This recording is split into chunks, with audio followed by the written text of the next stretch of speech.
Videonun ikinci kısmında süpürgenin uygulama detaylarını, uygulamadan nasıl kontrol edildiğini ve süpürgenin kullanımını göstereceğim. Şimdi gördüğünüz gibi burada bir harita çıkartılmış durumda. Pil seviyesi %100. Burada az önce bir çalıştırma yaptık. 4 dakikalık bir çalışma olduğu için de burada 4 dakikalık temizlik yapıldığı yazıyor.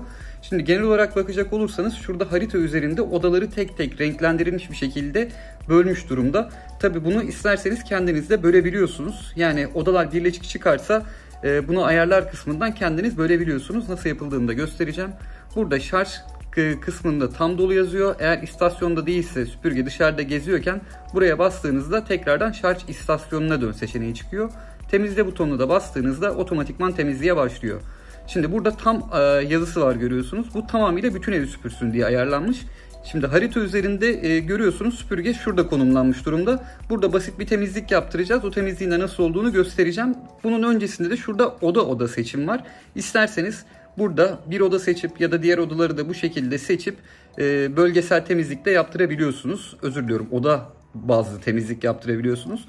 Burada da bölge seçimi var. Mesela ben şu alanı temizlesin istiyorum dersem buraya temizleye bastığımda sadece bu karenin içine aldığım alanı temizleyecek. Bu kısımdan da çıkıyorum. Şu üst taraftaki menüye girmeden şurada gözümüzün aşina olduğu konum simgesine tıklıyorum. Şimdi burada girilmeyecek bölge diyor. Bu girilmeyecek bölgeyi isterseniz bu şekilde kırmızı alanlar çizerek girilmeyeceği, robot süpürgenin girmesini istemeyeceğiniz yerleri belirtebiliyorsunuz. Burada gördüğünüz gibi paspaslanmayacak bölge şeklinde de seçenekler var. Ama bunun farklı ayarları da var. Çok da gerek kalmıyor buna. Onun haricinde odayı düzenle seçeneği var. Odaları burada gördüğünüz gibi isterseniz ayır, birleştir veya adlandır seçenekleri var. Diğer robot süpürgelerin birçoğunda bu şekilde bir menü yok. Birleştir ve ayır seçenekleri bulunmuyor. O yüzden de robot süpürge ile ilgili çok fazla sorun yaşanılabiliyordu. Ama bunda öyle bir sorun yok. Diğer bir menüde kişiselleştir dediği de şu şekilde. Örnek veriyorum, salon, oturma odası, mutfak gibi burada bölümlere ayrılmış ya alan. Şimdi siz buraya basıyorsunuz. Bu kısımda hangi vakum gücünde çekmesini istiyorsanız o vakum gücüne ve ovma yoğunluğunu da eğer paspasla yapacaksa ovma yoğunluğunu da buradan ayarlayabiliyorsunuz. Hafif, orta veya yoğun şeklinde. Eğer sadece paspas yapmasını istiyorsanız buradan derin temizliği seçiyorsunuz ve sadece süpürme yok. Gördüğünüz gibi süpürme yok. Derin paspaslama rotası oluşturup işlem yapabiliyorsunuz. Bunları oda bazlı seçebiliyorsunuz. Gösterdiğim gibi bunu başlangıçtaki ayarına bırakıyorum. Bunu her şekilde bütün odalara farklı şekillerde ayarlayabiliyorsunuz. Burada zaten göreceksiniz. Buradaki odada sadece süpürme var, paspas yok. Burada süpürme var, paspas da var gibi istediğiniz gibi ayarlayabiliyorsunuz. Bu kişiselleştirme menüsüdür. Burayı kaydettikten sonra da kaydedip çıkıyorsunuz. Bu kısımda sıra menüsü var. Süpürmenin hangi sırayla gitmesini istediğinizi buradan 1, 2, 3, 4 şeklinde ayarlayabiliyorsunuz. Yani temizliğe süpürge eğer buradaysa buradan başlayacak diye bir şey yok. Siz birinci temizlik odasını burası seçip isterseniz son temizlik odasında süpürgenin olduğu oda olarak ayarlayabiliyorsunuz. Onun haricinde buradaki menüde halıyı düzenleyin diyor. Halı olan yerleri isterseniz şu şekilde zaten koyu bir biçimde gösterilmiş ya. Bu halıların konumunu değiştirebiliyorsunuz ya da halıları görmezden gel diyebiliyorsunuz. Görmezden gel dediğinde robot süpürge bir halı temizliği yapmıyor. Normal bir şekilde kendi rutin temizliğine devam ediyor. Bu kısma daha gelmedik. Bu kısımda haritayı döndürme var. Haritayı isterseniz sağa sola, yukarı aşağı istediğiniz şekillerde döndürebiliyorsunuz. Yeniden adlandır dediği de bu haritaları adlandırabiliyorsunuz. Videonun ilk kısmında yani ilk bölümünde birden fazla harita seçeneği olduğunu söylemiştim. Burada da mevcut haritaları isimlendirebiliyorsunuz. Program sil dediği şey de buradan haritalar silindikten sonra harita ile ilgili planlar geçersiz olacaktır diyor. Yani haritayı komple silmek olmuş oluyor. Haritaları yönet seçeneği geldiğinizde de gördüğünüz gibi burada harita 1, harita 2, harita 3, harita 4 şeklinde 4 farklı harita kaydedilebiliyor. Ev tek seviyeli diyor. Bunu isterseniz çok seviyeli şeklinde ayarlayabiliyorsunuz. Onun da şekli şu oluyor. Eviniz birden fazla katlıdır veya süpürgeyi birden fazla evde kullanıyorsunuzdur. O şekilde ayar yapılabilir. Daha doğrusu dubleks evlerde robot süpürgeyi kat kat taşımak bana birazcık saçma geliyor ama yine de böyle bir özellik güzel. Şimdi şu menüye geldiğimizde burada temizlik yoğunluğunu odaya göre özelleştirin menüsü tekrardan görünüyor ki bunu az önce o menü içerisinde göstermiştim. Şimdi buradan ayarlar kısmına giriyorum. Ayarlar kısmında Üst tarafta harita yönet diyor. Harita kaydetmeyi buradan açmadığınız takdirde ilk başta robot süpürge harita kayıt işlemine başlamıyor. Harita kaydetme modu beta yazsa da şu an bu robot süpürgede gayet normal bir şekilde işliyor ve haritaları bu şekilde kaydedebiliyorsunuz. Robot ayarları kısmına geldiğinizde de buradan robotun ismini değiştirebiliyorsunuz. Düğme ışıklarını açıp kapatabiliyorsunuz. Durum gösterge ışığı dediği robot süpürgenin şu üstünde gördüğünüz yeşil ışık, onu açıp kapatabiliyorsunuz. Çocuk kilidini buradan da aktif edebiliyorsunuz. Şurada robot süpürgenin üst tarafında en soldaki tuştan da aktif edip deaktif duruma getirebiliyorsunuz. Rahatsız etmeyin DND modu temizlik özelliğini durdurur, sesli uyarı gibi şeyleri karartır. Bunun da saat ayarı var. Saat ayarını yaptığınız takdirde akşam saat 10 ile sabah 8 saat arasında mesela ayarlanmış robot süpürge herhangi bir bildirim vermiyor. Burada birimi de isterseniz metrekare, isterseniz de olan farklı metrikler şeklinde ayarlayabiliyorsunuz. Gördüğünüz gibi feet ve ping şeklinde metrikler var. Halı ayarları kısmında şimdi burada halı için güçlendirme diyor. Robot süpürgenin bu ayarını açacak olursanız robot süpürge halının üzerine çıktığı takdirde sert zemine göre gücünü birazcık daha artıracak ve daha güçlüymüş gücünde çekiş yapacak. Şimdi burada önleme modları var. Önleme modları da robot süpürgenin en büyük özelliğinden bir tanesi olan halıya geldiği takdirde paspası yerden yükseltmesi. Paspası yerden yükseltiyor, ardından da herhangi bir şekilde halıyı ıslatmayacak seviyeye getiriyor. Bu özelliği açtığınız takdirde o aktif olacak. Önlemeye geldiğinizde paspas takıldığında robot halılardan tamamen kaçacaktır diyor. Yoksa'ya basarsanız da halı, kilim, travel ne varsa hepsinin üstünden dümdüz geçiyor. Burada robotun sesi menüsüne geldiğinizde robot süpürgenin vereceği ses yüksekliğini ki şöyle göstereyim. Temizlemeye başlıyor.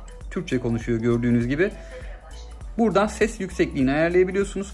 Farklı diller var ve en önemlisi içlerinde Türkçe de var. Yalnız burada Türkçenin simgesini bayrak olarak değil cami resmi olarak yapmışlar. O da birazcık ilginç olmuş. Şimdi buradan bu menüden geri dönüyorum. Programlar menüsüne geldiğinizde programlar menüsünden de örnek veriyorum. Siz robot süpürgenizin rutin temizliklerini ayarlamak istiyorsunuz. Şuradan artıya basıyorsunuz.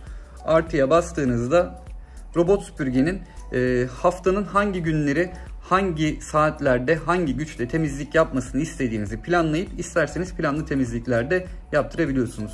Örnek veriyorum, her pazartesi sabah saat 8'de başlasın, güçlü emiş gücünde ya da şu odada şu emiş gücünde temizlik yapsın şeklinde ayarlayabiliyorsunuz. Pin and go dediği de robot süpürgeye bir alan seçiyorsunuz. Şöyle git diyorsunuz, robot süpürgeyi böyle gezdirip dolaştırıp istediğiniz alana götürtebiliyorsunuz. Uzaktan kumandada zaten isterseniz düğmeler, isterseniz de kumanda kolu şeklinde var. Düğmelerde şöyle sağa sola ileri geri şeklinde. Robot süpürge zaten dokunduk ve uzaktan kontrole başladı. Tamam, sen dur orada. Evet. Tekrardan şarja geçti. Burada temizlik geçmişini gösteriyor. Kaç tane temizlik yapıldığı, temizliğin detaylarını gibi bütün işlemleri şöyle gösteriyor. Örnek veriyorum, burada şu odada çalışmış, temizliği bu odada tamamlamış gibi.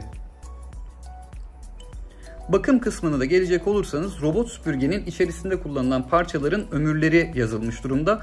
Burada filtrenin ömrü, yan fırça, ana fırça, paspas ve sensörlerin de ömrü yazılmış durumda. Bu sensörün ömrü dediği sensörü çıkartın yenisini takın değil, sensörü bu kadar saat içerisinde temizlemeniz gerekiyor şeklinde. Müşteri desteği kısmında da burada robot süpürgeyle bir sorun yaşarsanız müşteri desteği kısmından başvurunuzu yapıyorsunuz. Ardından robot süpürge ile ilgili size geri dönüş yapıyorlardır. Üretici yazılım güncellemeleri de robot süpürgenizde eğer bir güncelleme varsa onu buradan yapmanızı sağlıyor ki şu an bir güncelleme bulunmakta. Güncellemeyi yaptığınızda en son ayarları, en son çıkan ayarları da kullanabiliyorsunuz. Cihaz paylaşımı menüsünde de robot süpürgenizi farklı kişilerle paylaşabiliyorsunuz. Yani evinizde birden fazla kullanıcı varsa robot süpürge uygulamasında onlarla paylaşabiliyorsunuz. Şimdi robot süpürgede bölgesel bir temizlik yaptıracağım. Robot süpürgenin DAK'ı az önce buradaydı. Yani aslında önceden o odadaydı ama biz buraya taşıdık. Robot süpürgeyi taşıdıktan sonra sadece bir kere başlat ve durdur yaptığınızda DAK'ın burada olduğunu anlıyor ve otomatikman gördüğünüz gibi bu odaya konumlanıyor. Şimdi ben sadece dediğim gibi bölgesel bir temizlik yapacağım. Buna basıyorum ve sadece robot süpürgenin şu kısmı temizlemesini istiyorum. Arka tarafında şu an konumlandırdığımız yerde kablolar var. Kablolara takılmasını istemediğim için burada çalışması için başlatıyorum. Alan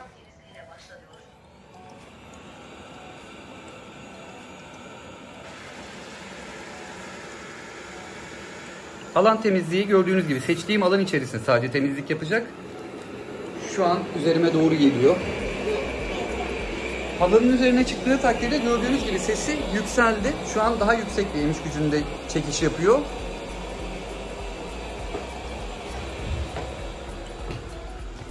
Gördüğünüz gibi yere indiğinde tekrardan emiş gücü düştü. Şu an bu şekilde bir zikzak çizerek gidiyor. Önce halının etrafını temizliyor. İlk videoda bundan da bahsetmiştim.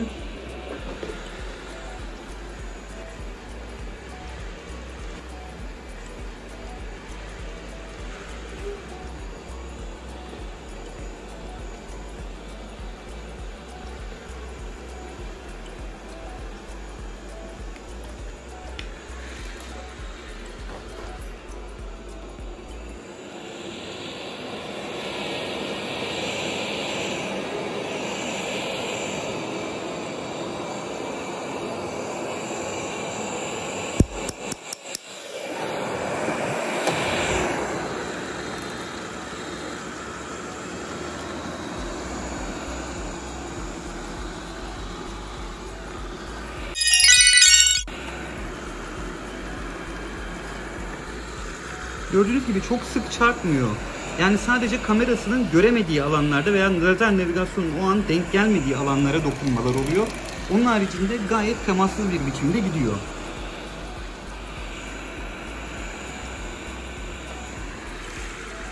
Yani en sevdiğim özelliklerinden bir tanesi robot süpürge halıya çıktığında emiş gücünü artırıyor. Ve şu an paspas takmadık ama paspas taktığınız takdirde halı üzerine geldiğinde şurada gördüğünüz siyah kısmı yukarı kaldırıyor. Halıdan indiğinde tekrardan da onu yere indirecek.